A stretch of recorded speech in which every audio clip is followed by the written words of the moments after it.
Assalamualaikum warahmatullahi wabarakatuh. Guys, Alhamdulillah di pagi Jumaat ini Allah memberikan rahmat kepada kita lagi. Allah memberikan kehidupan kepada kita lagi. Alhamdulillah, berdoalah kepada Allah agar disempurnakan kebaikan kepada kita. Dan jangan lupa guys, bacalah zikir pagi selepas kita solat subuh. Kita baca zikir pagi sebelum keluar rumah. Kita berdoa dengan bismillah, tawakkaltu Allah. Dan kalau kita naik kenderaan, baca subhanallazi sakhkhara lana hadza wa ma kunna lahu muqrinin wa inna ila rabbina lamunqalibun. Jangan lupa guys, ikutlah sunnah-sunnah Nabi. Sunnah Nabi bukan hanya memakai jubah, bukan hanya memakai safar, tetapi sunnah Nabi apa seharian yang kita buat daripada kita bangun tidur hingga kita tidur balik. Jadi guys, ada sebuah ayat firman Allah dalam surah Al-Ashr. Allah berfirman, a'udzubillahi minasyaitonirrajim. يا أيها الذين آمنوا اتقوا الله ولتنظر نفس ما قدمت لغد واتقوا الله إن الله خبير بما تعملون. Allah memanggil kita dengan Ya ayyuhalladzina amanu, wahai orang-orang yang beriman. Masya Allah, Allah menyebut, Allah memanggil, sayangnya, baiknya Allah kepada kita. Allah memanggil kita dengan perkataan wahai orang-orang yang beriman, bertakwalah kamu kepada Allah. Allah menyeru kita agar kita bertakwa kepada Allah dengan melakukan kebaikan, meninggalkan larangan-larangan Allah. Jadi ini satu rahmat daripada Allah, bila mana kasih sayang Allah menyeru kita agar kita bertakwa kepada Dia, agar kita menyembah Dia.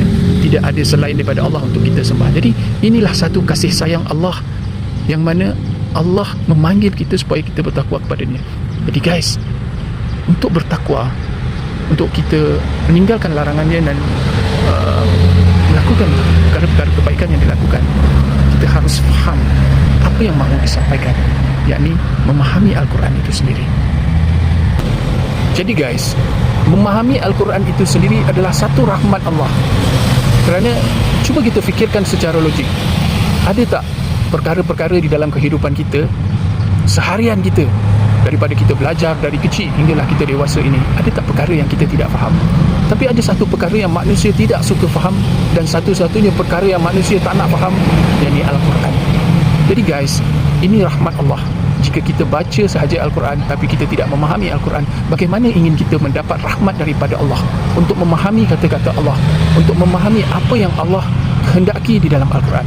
Jadi guys, ayat ini memerintahkan kita agar bertakwalah kepada Allah. Jadi selepas wattaqullah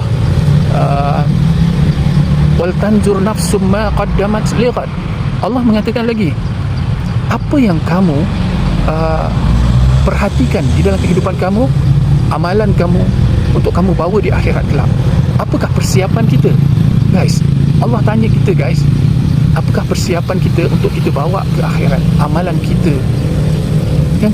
Apa yang kita nak bawa di akhirat kelak? Guys, ini satu rahmat besar Allah kepada kita guys. Kalau kita baca, kita tak faham, bagaimana kita nak tahu yang Allah memerintahkan kita, Allah menasihati kita, bertanyakan kepada kita, apakah bekalan yang kita nak bawa di akhirat nanti kelak, kan? Guys, Al-Quran ini bukan sahaja untuk dibaca guys, untuk difahami, untuk ditadaburi, untuk diamal. Lepas kita faham, baru kita boleh beramal. Bagaimana kita beramal dengan keadaan kita tak faham?